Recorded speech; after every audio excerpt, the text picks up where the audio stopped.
Bienvenue dans ce deuxième cours sur la langue de spécialité, langue commune et la langue générale, dans lequel nous allons distinguer ces trois notions à travers leur usage, leur fonction et leurs caractéristiques linguistiques. Nous analyserons également comment la langue de spécialité s'inscrit dans la continuité de la langue commune dans les pratiques sociales et professionnelles.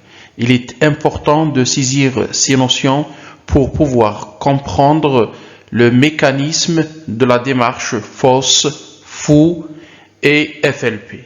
Qu'est-ce qu'une langue de spécialité? Commençons par ce concept central. Il s'agit d'un terme qui recouvre plusieurs réalités et connaît de nombreuses appellations selon les contextes et les chercheurs.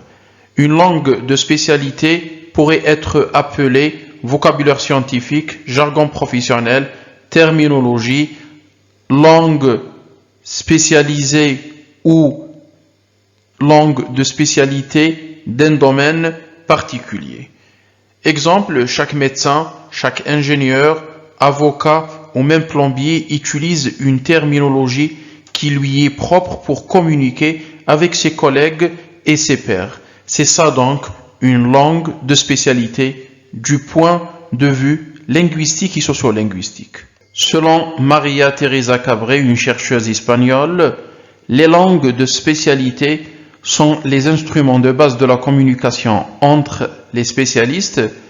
La terminologie est l'aspect le plus important qui différencie cette langue des langues communes.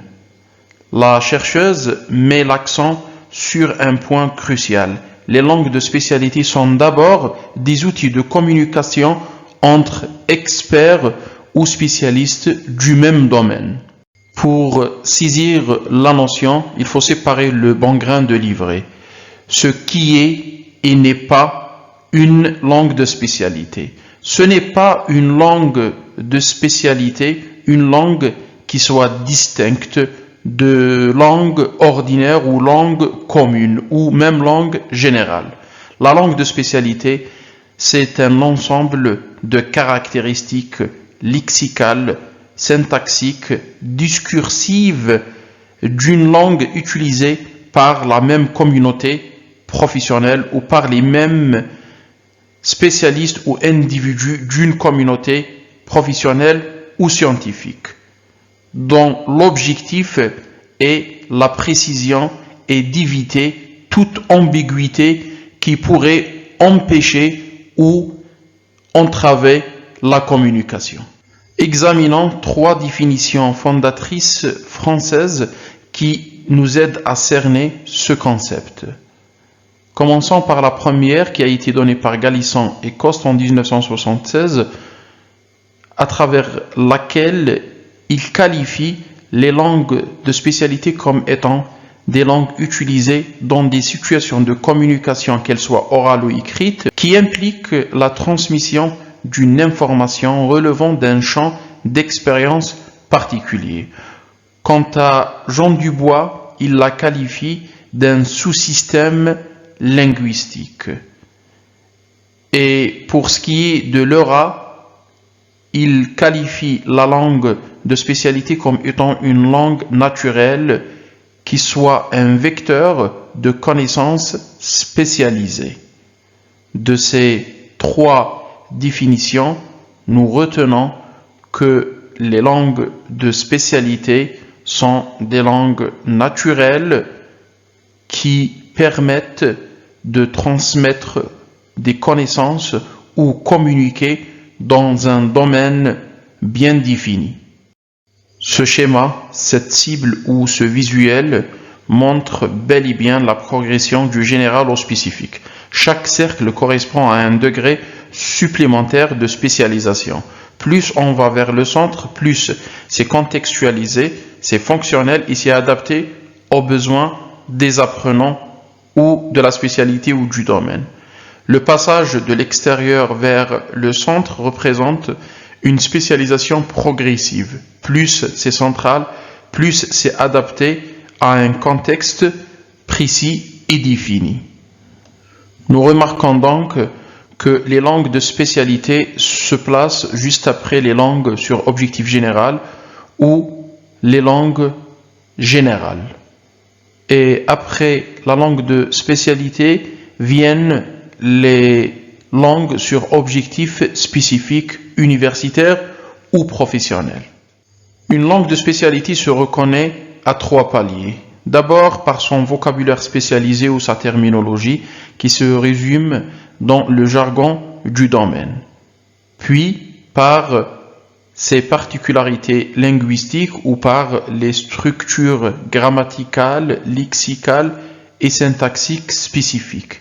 Et en dernier lieu, par les genres discursifs ou ce qu'on appelle les types de textes caractéristiques. Ce sont les textes qui soient oraux ou écrits qui caractérisent un domaine particulier. On ne peut pas parler de langue de spécialité sans parler de langue générale et de langue commune. La langue générale est ce grand ensemble qui contient tout, à la fois la langue commune ou la langue de tous les jours, la langue du quotidien ou aussi la langue par laquelle communiquent les individus de la même communauté linguistique. La langue générale contient donc la langue commune et la langue de spécialité ou les langues de spécialité. C'est donc un système linguistique complet englobant la langue commune et les langues de spécialité. Quant aux relations de la langue de spécialité avec ces deux langues, elle se résume comme suit. La langue de spécialité est incluse dans la langue générale, tout comme la langue commune. Il y a donc une relation d'inclusion avec ou dans la langue générale. La langue commune, tout comme les langues de spécialité, sont incluses dans la langue générale. La langue de spécialité partage des éléments avec la langue commune.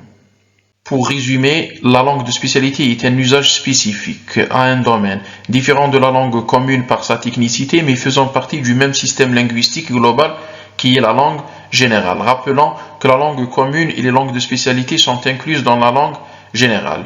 Et pour nous aider à saisir toute la complexité des langues de spécialité, la linguiste Maria-Teresa Cabré nous propose 3 perspectives ou angles d'observation. Commençons par l'angle linguistique où on étudie le système complet, les mots, la grammaire, la conjugaison, l'usage, etc.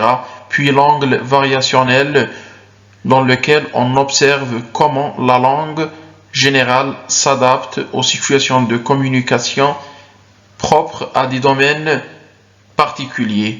Et en dernier lieu, l'angle restrictif dans lequel on se concentre sur le vocabulaire spécialisé. Ces 3 angles ne s'opposent pas, mais bien au contraire, ils sont complémentaires et nous offrent des outils différents pour analyser et comprendre les langues de spécialité selon nos objectifs de recherche ou d'enseignement. Au terme de ce cours, je vous remercie de l'avoir suivi et vous donne rendez-vous dans la prochaine vidéo. À très bientôt.